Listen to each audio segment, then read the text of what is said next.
Olá, pessoal! Vamos para mais uma aula.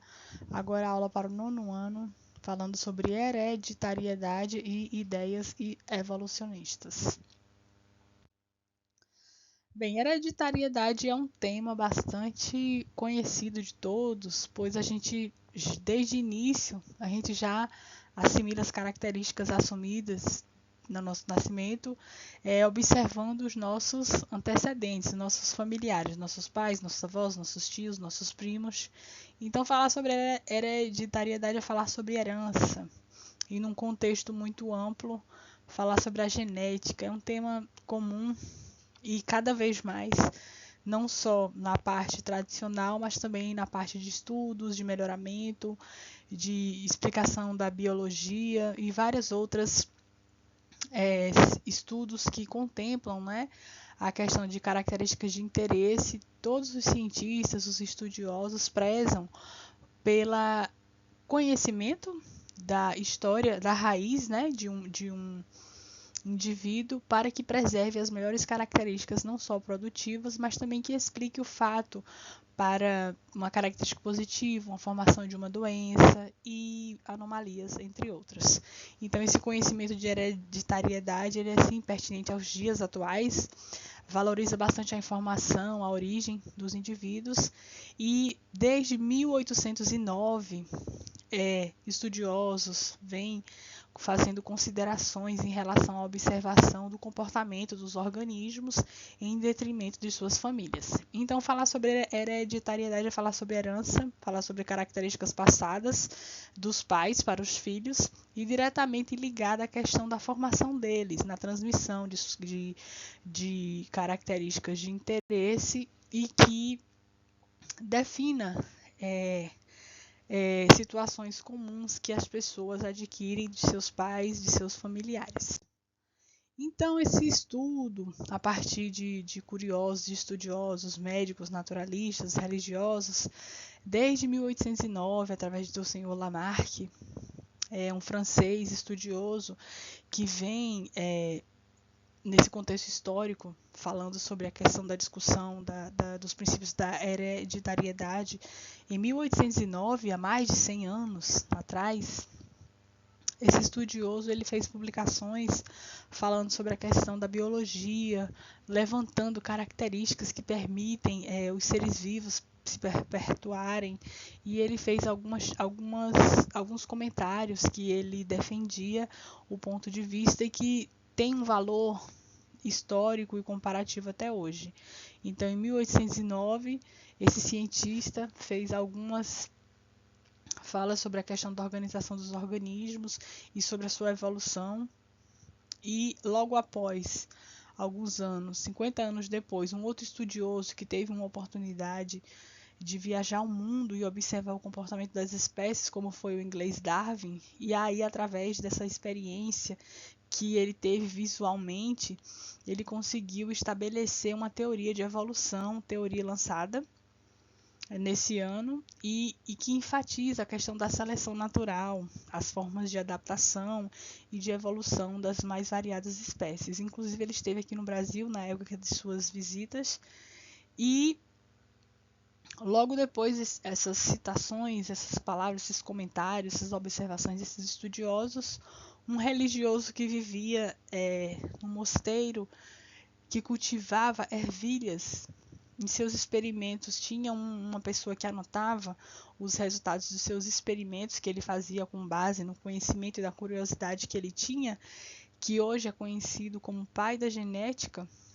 Ele fez várias contribuições para tudo que a gente vem estudando hoje, e o valor do trabalho dessas três pessoas vem a cada dia sendo discutido, muito vem sendo feito em torno do que eles traçaram, né, na questão técnica, na questão do entendimento da evolução das espécies, de como essas características vêm passando dos pais para os filhos e gerações futuras. E como Mendel é conhecido como o pai da genética, vamos começar por ele, falando que através dessa experiência que ele teve com os cultivos de variadas ervilhas, ele conseguiu estabelecer leis através de seus experimentos que até hoje são comentadas, já foram inclusive discutidas por outros cientistas, levantadas críticas e depois eles mesmos concordaram com os resultados e fizeram outras sugestões, até de inclusive de erros de anotações, mas porém essas leis que Mendel lançou como lei da segregação e a lei da segregação independente, elas são base para o entendimento dos resultados de cruzamentos de diferentes espécies. Então, gente, esses experimentos com ervilha foram feitos de uma forma bastante tranquila, rudimentar, eu diria. Ele realizou esses cruzamentos diante da curiosidade dele. E esses resultados foram um sucesso, pois apresentaram as características, inclusive dentro do olhar, da visão dele, ele apresentou características diante das gerações, né, que ele conseguia após os cruzamentos, e analisando essas características, ele apresentava os resultados e falava em relação percentual, como foi que ele obteve determinados percentuais diante de quantos cruzamentos ele realizava. Então ele elencou 7 características quando foi trabalhar com as ervilhas, características físicas, o fenótipo que essas ervilhas apresentavam, como a forma da semente, a cor da flor, a forma da vagem, a cor da vagem, a posição do fruto, o comprimento do caule. E através dessas características que ele conseguia observar nas gerações que ele ia obtendo a cada cruzamento, ele conseguiu fazer esse percentual e chegou ao entendimento do que seria a segregação dos fatores, que era o que ele colocava as características herdáveis que ele obtinha conforme o número de cruzamentos que ele realizava. Essa é a primeira lei de Mendel, onde ele afirmou que cada indivíduo possui pares fatores e que esses fatores são cruzados para cada característica, que esses fatores se separam durante a formação dos gametas, quando é fecundado o óvulo, e o que ocorre de cada modo recebe apenas um fator, ou seja, uma característica do pai ou da mãe, garantindo que os filhos, a futura geração, herde uma característica de seus progenitores. Então, essa lei de segregação, ele conseguia explicar por que as características dos pais eram passadas em determinados percentuais. E aí ele avaliava a geração 1, a geração 2, e assim ele conseguiu estabelecer essa observação.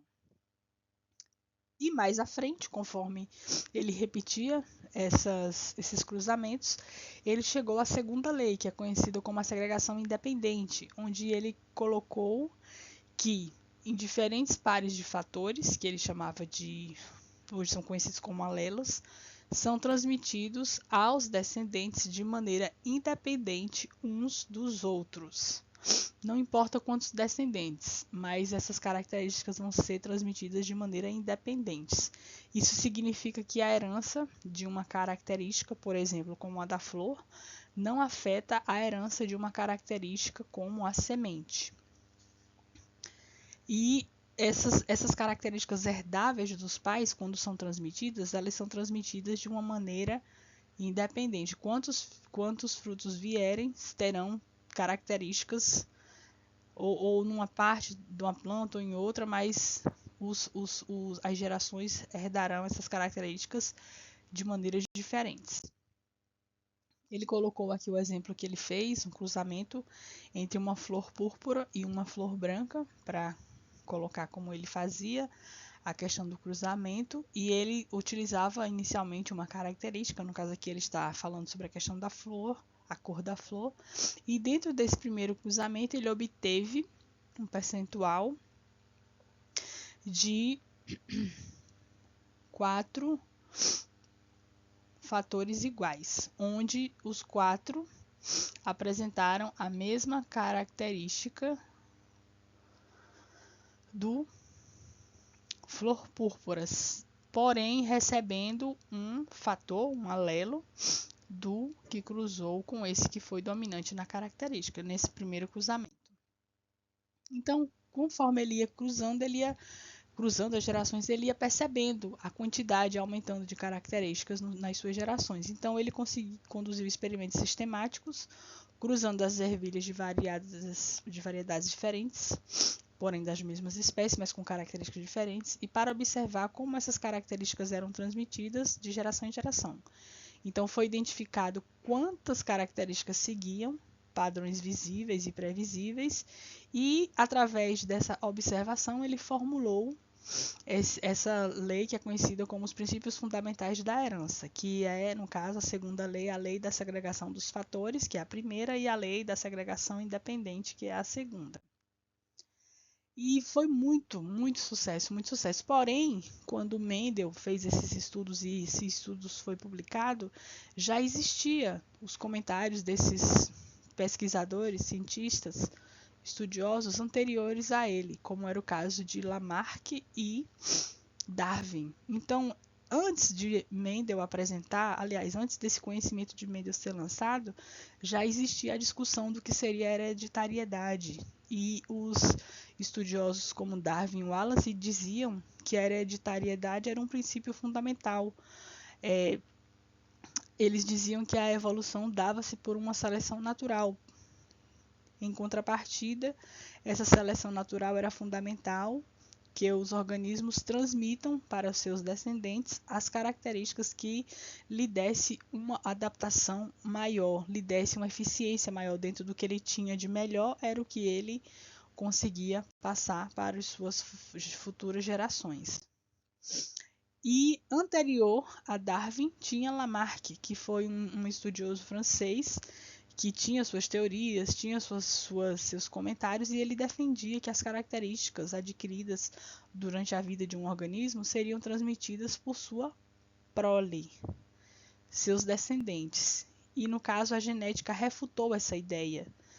Ele não deu detalhes, ele falou que a prole iria transmitir as características. Já Darwin baseava-se na questão da ancestralidade comum e da seleção natural. Quando ele fala em seleção, é extrair o que há de melhor. Então, Darwin acreditava que o ambiente favorecia a transmissão dessas características por demonstrar uma vantagem para aquela espécie em observação. E, através desses pesquisadores, foram se batizando, né, como é que era esse conhecimento. Então, Lamarck, Darwin, depois o neodarwinismo, que seria a junção, né, resumida dos conhecimentos, as ideias de Darwin, de Mendel e desse outro estudioso, Hugo de Vries, que traziam conceitos sobre mutações, sobre recombinação genética, sobre deriva genética. E já naquele tempo, que não existia tantos estudos como existem hoje, mas eles já tinham uma visão de como é que no cruzamento das espécies, das variedades, as espécies conseguiam transmitir características importantes para as suas gerações. Fazendo um resumo aqui dessas ideias evolucionistas, e quando se fala em evolução, cita-se Lamarck e Darwin, nós podemos aqui fazer uma comparação, dentro de vários trabalhos que vêm sendo estudados até hoje, como é que Lamarck e Darwin se comportavam na questão de ideias de evolução e ideias de herança. Então, quando se falava em evolução, Lamarck dizia que era o aumento da complexidade das espécies, que era o surgimento de caracteres em função da necessidade. Já Darwin defendia uma perspectiva materialista. Ele falava muito sobre a questão da demanda, o impacto do ambiente em relação à formação de um ser, as características que o ser expressava, e ele dizia isso por quê? Porque essas características diante da convivência com o ambiente que o ser estava inserido, ela se dava diante da sua variação intraespecífica, ou seja, da sua espécie com a sua população, e também com o comportamento com outras populações. Então, ele também falava em relação ao comportamento do ser com a sua população e em convívio com outras populações. Ele envolvia todo o ambiente e todos os presentes. Então, ele dizia que a evolução era o resultado dessa realidade. Já em relação à herança, Lamarck defendia que a herança eram caracteres adquiridos, não herdados, mas sim adquiridos, diante da necessidade, como ele também colocou no início. E enquanto Darwin falava sobre a questão da transmissão, né, dos pais para os filhos, das características de valor, sobre o desenvolvimento, aprimoramento dessas características e também sobre a aquisição dessas características com o convívio com outras espécies. Então ele era muito profundo, ele fez vários comentários e ele sempre colocava a questão da importância do meio e do convívio com as populações. Então essas ideias de Lamarck versus Darwin, elas deram origem a essa discussão, têm esse valor histórico e são passíveis de reflexão para todos os estudiosos, apreciadores do conhecimento de genética e dos princípios de hereditariedade. Concluindo, gente, tem muita coisa boa para ler, pode ser gerado várias pesquisas, tem artigos que comentam sobre os experimentos de Mendel, que Mendel realmente falou sobre a questão de experimentos, e já Darwin e Lamarck tinham as suas vivências, suas observações. Então, falar sobre hereditariedade, estudos genéticos e as conclusões sobre a questão da evolução é falar sobre esses homens e o destaque, porque como Mendel fez os experimentos e já é de publicações mais novas, ele é a referência para a questão da genética, a base da hereditariedade, e ele revolucionou, sim, os estudos da hereditariedade e possibilitou a criação, as suas falas, os seus experimentos, a criação dos estudos da genética é a base. Ele, inclusive, por falar em fatores, hoje chama-se genes, alelos, esses fundamentos, eles são ditos e são reconhecidos, é a linguagem hoje da biologia, da engenharia genética, e com tantos lançamentos após Mendel e no caso anterior a Mendel, Mendel ainda é uma referência, sendo um religioso que conduziu esses experimentos num ambiente simples e rústico e que publicou uma pesquisa com esse valor histórico e base de tudo isso que a gente aprecia na biologia. Então, nenhum conhecimento é descartado, todos são observados e são inseridos nos segmentos do conhecimento da vida, da evolução das espécies, da transmissão de caracteres herdáveis, e é isso. Espero que vocês tenham gostado da aula. Até a próxima. Obrigada.